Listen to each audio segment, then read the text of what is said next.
নমস্কাৰ আপোনালোক সকলোকে পুনৰবাৰ আপোন চৰ অন্য এটা ভিডিঅ' লৈ স্বাগতম জনাইছোঁ।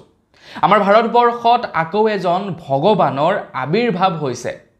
এই ভগৱানজনৰ যদি আপোনালোকে নাম জপ কৰে তেনেহ'লে 3 দিনৰ ভিতৰত আপোনালোকৰ লগত কিবা অলৌকিক হৈ যাব পাৰে বা চমৎকাৰ হৈ যাব পাৰে।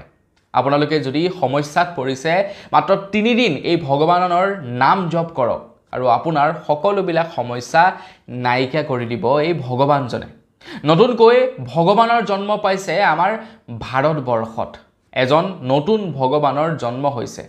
যেনেকৈ নেকি প্ৰত্যেকটো যুগতে একোজন ভগৱানৰ আবিৰ্ভাৱ হয়, ঠিক তেনেকৈ এই কলি যুগত এই ভগৱানজনৰ আবিৰ্ভাৱ হৈছে।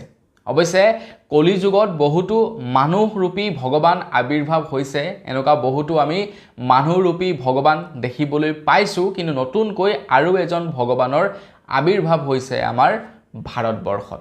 আৰু সেই ভগৱানজন আন কোনো নহয়, আমাৰ ভাৰতৰ প্ৰধানমন্ত্ৰী নৰেন্দ্ৰ মোদী ডাঙৰীয়া। ভাৰতৰ প্ৰধানমন্ত্ৰী নৰেন্দ্ৰ মোদী ডাঙৰীয়া এজ এ ৰাম হিচাপে আবিৰ্ভাৱ হৈছে আমাৰ ভাৰতবৰ্ষত। মানে ৰামৰ এটা অৱতাৰ লৈ তেখেতে আমাৰ ভাৰতত জন্মগ্ৰহণ কৰিছে। তো বন্ধু বান্ধৱীসকল, ভগৱান নৰেন্দ্ৰ মোদী ডাঙৰীয়া দেৱৰ যদি আপোনালোকে 3 দিন নাম জপ কৰে, তেখেতৰ যদি নাম লৈ আপোনালোকে পূজা অৰ্চনা কৰে মাত্ৰ 3 দিন, তেনেহ'লে আপোনালোকৰ লগত চমৎকাৰ হৈ যাব বুলি জনাইছে। তো বন্ধু বান্ধৱীসকল, এই সম্পৰ্কত আজিৰ এই ভিডিঅ'টোত আপোনালোকক জনাবলৈ চেষ্টা কৰিম। তো ভিডিঅ'টো প্ৰথমৰ পৰা শেষলৈকে চাই থাকিব। মই শ্ৰীপাঞ্জি গগৈ, আপোনালোকে চাই আছে আপোন চৰ্টছ। আহক আৰম্ভ কৰোঁ আজিৰ ভিডিঅ'। আপোনালোক যদি এজন বিজেপিৰ ছাপোৰ্টাৰ তেনেহ'লে ভিডিঅ'টো কিন্তু শ্বেয়াৰ কৰিবলৈ নাপাহৰিব। আৰু আপুনি যদি নৰেন্দ্ৰ মোদী ডাঙৰীয়া দেৱক ভাল পায় তেন্তে ভিডিঅ'টোত লাইক এটা কৰি থৈ যাব। চাওঁ আজি বিজেপি আৰু নৰেন্দ্ৰ মোদী ডাঙৰীয়া দেৱক ভাল পোৱা মানুহৰ সংখ্যা কিমান আছে, তো দেখাই থৈ যাওক। আৰু যদি আপোনালোকে প্ৰধানমন্ত্ৰী নৰেন্দ্ৰ মোদী ডাঙৰীয়াৰ কৰ্মৰাজিক লৈ সন্তুষ্ট নহয়, তেনেহ'লে কমেণ্ট ছেকশ্যন খোলা আছে। আপোনালোকৰ ইচ্ছা অনুসৰি যি লিখিব বিচাৰে লিখি থৈ যাব পাৰে।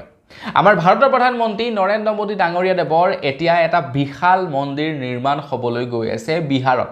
এটা বিশাল মন্দিৰ নিৰ্মাণ হ'ব এতিয়া বিহাৰত আমাৰ ভাৰতৰ প্ৰধানমন্ত্ৰী নৰেন্দ্ৰ মোদী ডাঙৰীয়া দেৱৰ।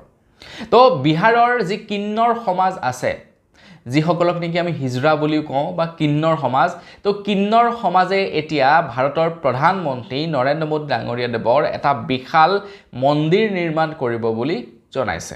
আৰু এই মন্দিৰটো নিৰ্মাণ কৰিবৰ কাৰণে সৰ্বমুঠ প্ৰায় 112 কোটি টকা খৰচা কৰিব।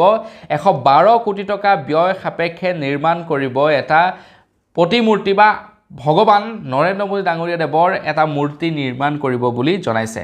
প্ৰায় 5 একৰ ভূমিত নিৰ্মাণ কৰা হ'ব নৰেন্দ্ৰ মোদী ডাঙৰীয়াৰ মন্দিৰটো। প্ৰধানমন্ত্ৰী মোদী ডাঙৰীয়াৰ মন্দিৰ নিৰ্মাণ কৰিব প্ৰায় 5 একৰ ভূমিত। তো বিহাৰৰ কিন্নৰ সমাজৰ নেতৃত্বত ভগৱান নৰেন্দ্ৰ মোদী ডাঙৰীয়া দেৱৰ মন্দিৰ নিৰ্মাণ কৰিব বুলি ঘোষণা কৰা হৈছে। তো বিহাৰৰ কিন্নৰ সমাজে কৈছে যে প্ৰধানমন্ত্ৰী নৰেন্দ্ৰ মোদী ডাঙৰীয়া ৰামৰ এটা অৱতাৰ। তো তেখেতে ৰামৰ অৱতাৰ লৈ ভাৰতত জন্মগ্ৰহণ কৰিছে। আপোনালোকে যদি 3 দিন প্ৰধানমন্ত্ৰী নৰেন্দ্ৰ মোদী ডাঙৰীয়া দেৱৰ নাম জপ কৰে তেনেহ'লে 3 দিনত আপোনালোকৰ লগত অলৌকিক কিবা হৈ যাব বুলি কৈছে। আপোনালোকৰ লগত চমৎকাৰ হৈ যাব বুলি কৈছে। আপোনালোকে যদি সমস্যাত পৰি আছে, আপোনালোকৰ সমস্যা ছল্ভ হৈ যাব। আপোনালোকে যদি কিবা আশা কৰে, সেই আশা আপোনালোকৰ পূৰ্ণ হ'ব। মুঠৰ ওপৰত ভগৱান নৰেন্দ্ৰ মোদীৰ নাম জপ যদি আপোনালোকে 3 দিন কৰে তেনেহ'লে 3 দিনত, মাত্ৰ 3 দিনত মানে আপোনালোকৰ সকলোবিলাক প্ৰব্লেম শ্বৰ্ট আউট হৈ যাব। আমাৰ ভাৰতৰ নতুন ভগৱানজনে আপোনালোকৰ সকলোবিলাক সমস্যা নাইকিয়া কৰি দিব বুলি কৈছে কিন্নৰ সমাজে। কিন্নৰ সমাজে কৈছে যে ভগৱান নৰেন্দ্ৰ মোদী ডাঙৰীয়া ৰামৰ এটা অৱতাৰ, তেখেতে ৰামৰ অৱতাৰ লৈ ভাৰতত জন্মগ্ৰহণ কৰিছে। এতিয়া একাংশ লোকে অৱশ্যে ট্ৰল কৰিছে, একাংশ লোকে কৈছে যে নতুন এজন ভগৱানৰ সৃষ্টি কৰি দিলে।